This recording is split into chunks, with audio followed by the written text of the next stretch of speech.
Assalamualaikum warahmatullahi wabarakatuh. Jadi gimana nih kabarnya kalian semua pada hari ini? Semoga semuanya masih dalam keadaan sehat walafiat ya. Oke, langsung aja, mungkin ini langsung pada intinya penyampaian materi. Jadi kita hari ini sudah masuk di bab 2, yaitu pembukaan Undang-Undang Dasar Negara Republik Indonesia tahun 1945. Nah, mungkin kalian masih ingat yang di kelas 2 semester 2 insya Allah di awal-awal itu juga, atau di semester 1 itu sudah juga sedikit kita membahas tentang undang-undang dasar ya kan. Gimana prosesnya dulu waktu pertama kali dibuat itu kan sudah kita ketahui semua ya kan. Nah, bahwa setelah awal negara kita merdeka, pertama kali yang kita pilih atau yang pertama kali kita lihat itu yang kita bahas adalah dasar negara. Nah, dasar negara yang kita pakai adalah Pancasila ya kan. Nah, sedangkan selanjutnya setelah kita membahas tentang dasar negara, maka kita perlu membahas masalah hukum yang bakalan dipakai di Indonesia. Nah, di tanggal 18 Agustus 1945, Undang-Undang Dasar mulai sudah dipakai, ya kan, atau sudah mulai disahkan.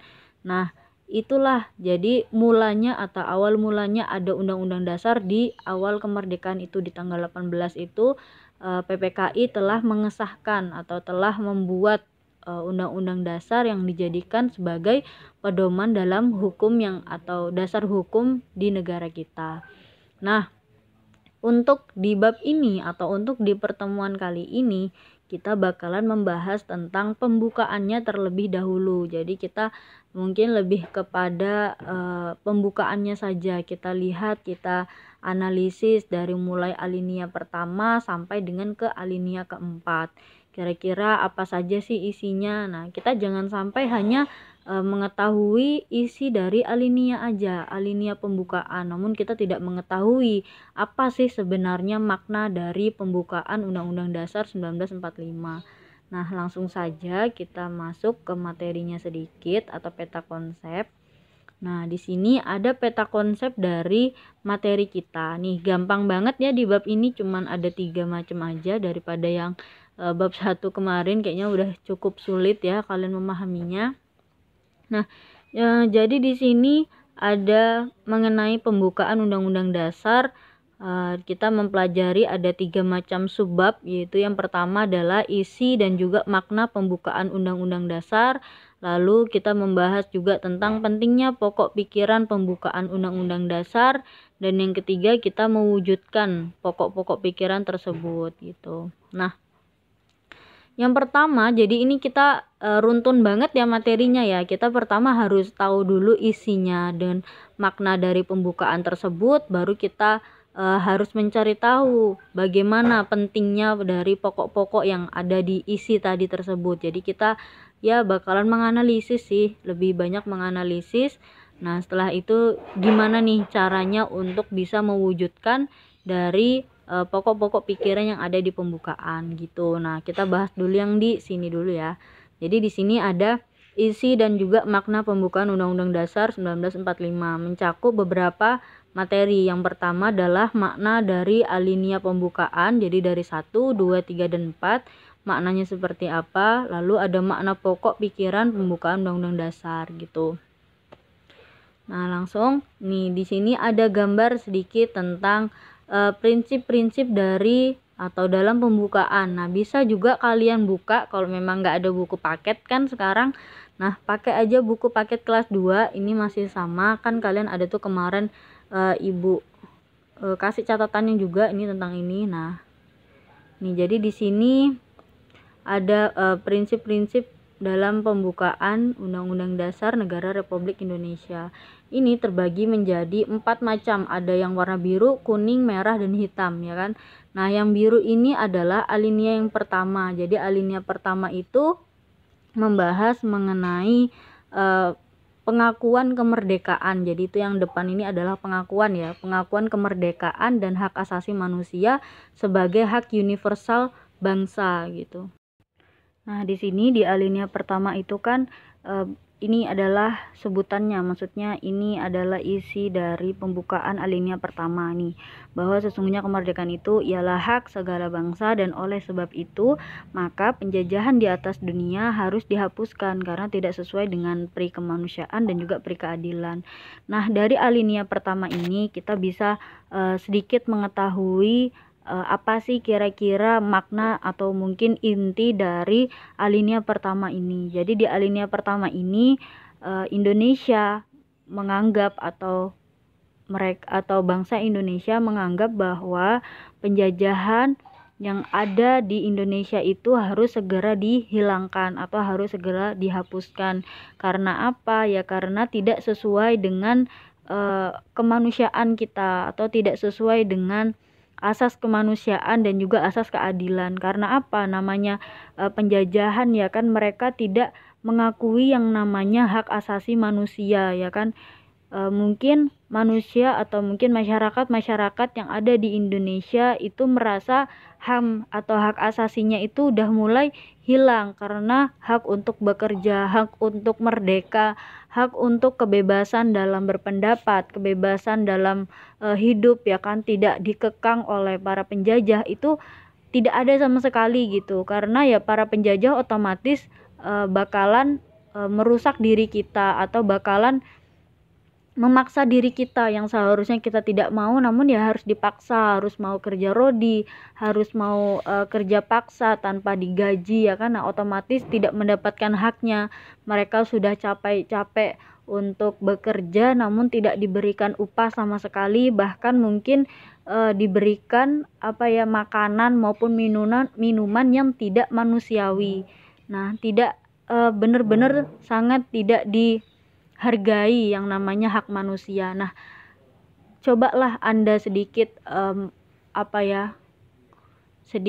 berpikir ya kan, gimana gambarannya ketika saat itu ya kan, gimana rasanya seandainya kalau kita di posisi mereka gitu, dianggap atau dijadikan budak gitulah kasarannya ya kan, dijadikan budaknya dari mereka kan, itu benar-benar sangat tidak dienakkan lah gitu. Makanya kenapa Indonesia benar-benar atau pengen banget yang namanya dijadikan negara yang merdeka, atau supaya ya masyarakat yang ada di Indonesia itu tidak kembali lagi seperti itu, tidak menjadi budaknya oleh penjajah gitu. Makanya harus supaya bisa dihargai lah atau adanya pengakuan terhadap hak baik kodrat, atau kodrat itu berarti yang ada memang dibawa dari Allah, memang udah dikasih, dan juga hak moral kita yang harusnya wajib dimiliki oleh bangsa kita, namun karena penjajahan atau karena dijajah alhasil kan direnggut tuh.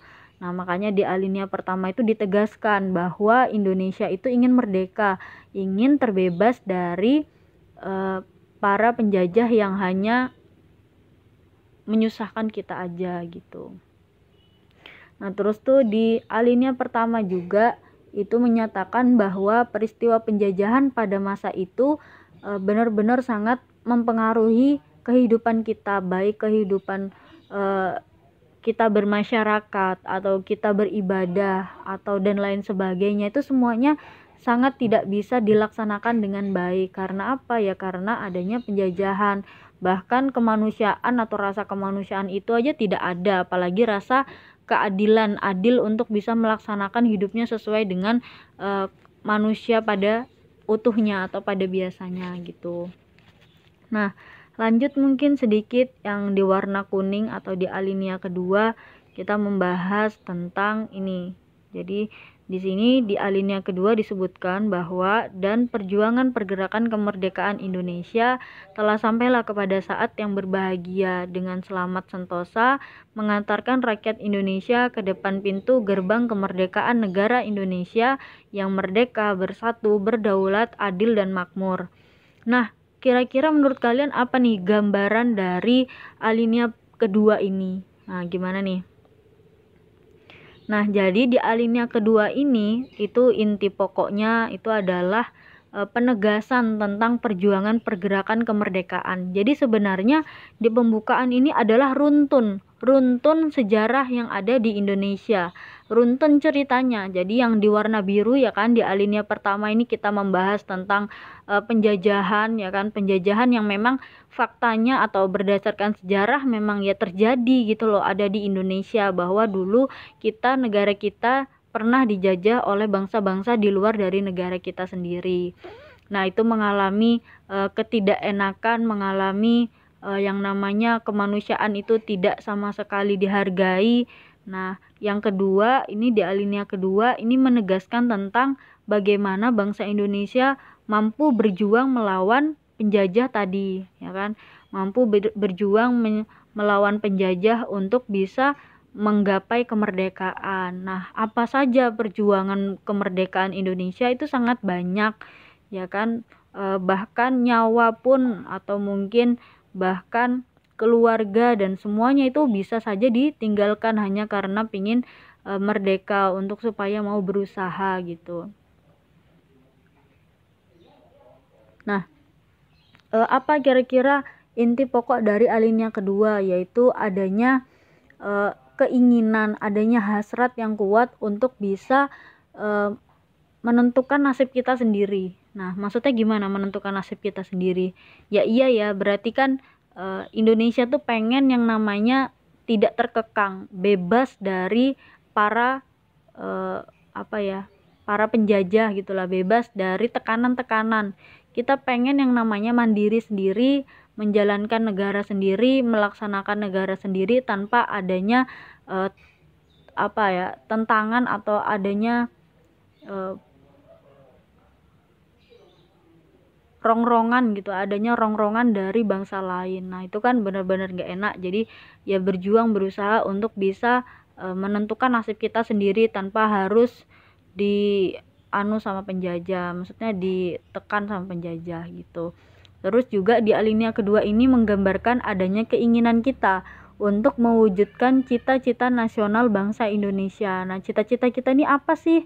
Nah, cita-cita negara kita itu kan pengen yang namanya merdeka. Nah, di masa itu, di masa awal-awal kemerdekaan atau sebelum kemerdekaan, nah cita-cita negara kita yang paling awal adalah bisa merdeka. Itulah yang paling utama. Gimana caranya supaya bisa merdeka? Itulah dulu tuh PR utamanya itu. Jadi di awal-awal kemerdekaan atau mungkin mendekati kemerdekaan itu adalah keinginan kita bisa merdeka, maka supaya kita harus bersatu dan juga bisa bersama-sama lah, bergotong royong, bekerja sama untuk melawan penjajah, sehingga hidup kita nanti bisa lebih berdaulat, bisa lebih adil, dan juga bisa lebih makmur. Nah, sering ya dengar kata-kata itu ya. Nah, itulah keinginan dari bangsa kita pada masa itu. Nah, mungkin ini aja dulu, nanti ada lanjutannya lagi. Silahkan coba direnungkan